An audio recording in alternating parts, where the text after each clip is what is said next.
শেখ হাসিনা আর রাজনীতিতে ফিরছেন না, এমন একটি খবর দিয়েছে বিবিসি বাংলা। এবং বিবিসি বাংলাকে এ তথ্য জানিয়েছে সজীব ওয়াজেদ জয়, যিনি শেখ হাসিনার ছেলে। খবরে বলা হয়েছে, মা আর রাজনীতিতে ফিরছেন না। প্রধানমন্ত্রী পদ থেকে সদ্য পদত্যাগ করা শেখ হাসিনার ছেলে সজীব ওয়াজেদ জয় বিবিসিকে বলেছেন, তার মা আর রাজনীতিতে ফিরবেন না। সজীব ওয়াজেদ জয় বলেছেন, তিনি এতটাই হতাশ যে তার কঠোর পরিশ্রমের পরও কিছু লোক তার বিরুদ্ধে দাঁড়িয়ে গেছেন। প্রধানমন্ত্রী থাকার সময় শেখ হাসিনার অবৈতনিক তথ্য ও যোগাযোগ প্রযুক্তি বিষয়ক উপদেষ্টা ছিলেন সজীব ওয়াজেদ।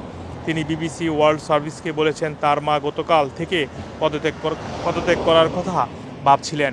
মানে গতকাল থেকেই ভাবছিলেন, এমন একটি কথা বলছে সজীব ওয়াজেদ জয়। আপনারা জানেন, কোটা সংস্কারের আন্দোলনকে ঘিরে 5 আগস্ট বাংলাদেশ সময় 2:30টার দিকে দেশ ছেড়েছেন সদ্য সাবেক হওয়া প্রধানমন্ত্রী শেখ হাসিনা। তার সাথে ছিলেন তার ছোট বোন শেখ রেহানাও। বর্তমানে তারা ইন্ডিয়া থেকে লন্ডনেও আসতে পারেন, এমন কিছু খবর ছড়িয়ে পড়েছে।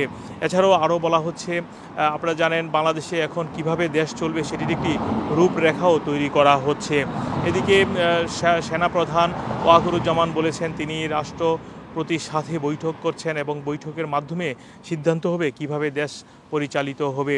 এদিকে আপনারা জানেন, কোটা বিরোধী সংস্কারের যে বৈষম্য বিরোধী ছাত্র জনতা রয়েছেন, তারাও বলছেন যে দেশকে কিভাবে পরিচালনা করা হবে। রাত 8টার সময় জাতীয় সরকারের রূপরেখা ঘোষণা করবে বৈষম্য বিরোধী ছাত্র আন্দোলন। সোমবার রাত 8টার দিকে রূপরেখা ঘোষণা করার কথা জানিয়েছে বিভিন্ন গণমাধ্যমে। নেতারা চ্যানেল 24-এর এক লাইভে অনুষ্ঠানে জানিয়েছেন, রাত 8টায় রাজধানীর কাউরান বাজারের সার্ক ফোয়ারায় জাতীয় সরকারের রূপরেখা ঘোষণা করা হবে। এই সময় জানিয়েছেন ছাত্র নেতারা। আপনারা জানেন, বাংলাদেশে সহিংসতা হওয়ার পর এই পর্যন্ত দেশে গতকালকেই শতাধিক মানুষের মৃত্যু হয়েছে, গুলিবিদ্ধ হয়ে অনেকেই মারা গেছেন। বাংলাদেশ সরকারের যেই প্রধান ছিলেন শেখ হাসিনা, যিনি সদ্য বিদায় নিয়েছেন, তিনি তার সরকারের এবং তার কর্মকাণ্ড নিয়ে অনেকেই সমালোচনা করেছেন। বিশ্বের বিভিন্ন সংস্থা উদ্বেগ জানিয়েছে। এ হচ্ছে আসলে বর্তমান খবর, এবং কিছুক্ষণ পরে হয়তোবা জানা যাবে বাংলাদেশের কিভাবে বাংলাদেশ চলবে এবং কারা কিভাবে বাংলাদেশ পরিচালিত হবে। এ হচ্ছে খবর। আর গণভবনও দখল নিয়েছিলেন ছাত্র জনতা সহ বিক্ষোভকারীরা। মোহাম্মদ আব্দুল হান্নান, 2 নিউজ, যুক্তরাজ্য।